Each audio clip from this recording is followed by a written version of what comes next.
The field study we've done here is focusing on how is the interaction between tire pressure and fuel economy and fuel efficiency during tillage work. What initially made me do this study is actually that I experienced a lot of farmers running with the same tire pressure all year round for all conditions. And as an agronomist, I think that is not the most optimal way to use your tire, because a high tire pressure will also induce soil compaction in your fields. And we all know that soil compaction will actually hurt your yield. So as an agronomist, my key thing is try to reduce the damaging of the soil and reduce soil compaction. And one way to do it is reduce the tire pressure. The study here is done on a potato field, been harvested last week. And what is done here is a primary tillage before a seedbed tillage pass that will come in a few days, followed by the winter wheat seeding. So doing the test, and we are having testing 0.6, 1.6 and 2.0 bars. I know that many farmers will think, oh, 0.6 bars, that's a low tire pressure. I have the same feeling. And I've been working with the Vidste here for over a year now, and I've really been testing it and really basically putting a char marker on the tire to just observe whether slipping were occurring, but I did not see any of it. And I've gained the confidence that the VF tires can really have a lot of traction even at low tire pressures. And I think this is a key finding for me, because I know many farmers that I talk to, they are afraid to reduce the tire pressure based on the fear of the risk of tire slipping on the rim or complete tire falling off the rim.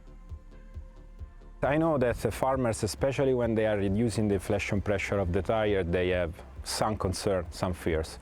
Two mainly. The first one is the rim slippage and then the rim roll-off. But since the first moment that Bridgestone was designing the tire, VF technology, we have completely redesigned the contact area in between tire and rim. So we use a new shape of the bead that we are calling S-line bead shape, that is guarantee a perfect adhesion between rim and tire, especially at the low inflation pressure of the tire, so no problem at all. When you are passing from inflation pressure of 1.6 bar to the lowest one allowed, that is 0.6 bar, there is an effect. So the footprint is increasing its length, not its width. Width just a little bit, but not like length. Length is up to 45–47% more. As a matter of fact, you can simply count the number of the lugs that are touching the ground when the tire is inflated at 1.6 bar, usually are a couple, and when it's deflated till 0.6 bar, they are reaching 4. So it's a good indicator for the farmer and for the contractor that the footprint now is longer and the contact pressure is reduced because the area is increased a lot. We're using the Vidste Q305 here for this test, and we have added 1.8 tons at the front here at the ballast, and we also have wheeled rear weights added to the tractor.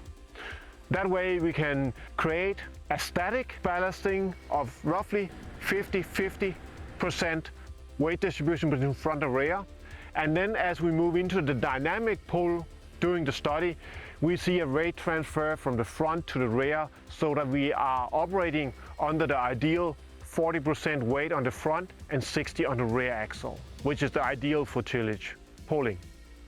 The Vidste Unlimited CTRS system, central tire inflation system, is actually factory fitted, and it's controlled via the Vidste Smart Touch display from in the cab. And one of the unique features is that you can actually increase the tire pressure and decrease it during transport. I mean, on the road or as you come into the field. So let's focus on the results. We see a 7% reduced fuel consumption when we move from 1.6 bars tire pressure down to 0.6. That amounts actually to 1 liter fuel less burned per hectare. And then as a farmer, you can convey that into and relate that into your conditions. Another finding is the field efficiency. The field efficiency actually increased by 1.8% with the lower tire inflation of 0.6. And this is due to the fact that if you reduce the tire inflation, your rubber that is touching the soil increases, the area increases significantly, and that reduces the slippage between the rubber and the soil. And that actually in the end amounts to higher field efficiency. Now looking at soil compaction, we actually see a 17% lower soil compaction when we are working with 0.6 bars tire inflation compared to 1.6. And I think from a farmer perspective, this is very interesting because soil compaction is the thing that are reducing your yield potential today. So whatever you can do to reduce soil compaction will in the future increase your yield potential.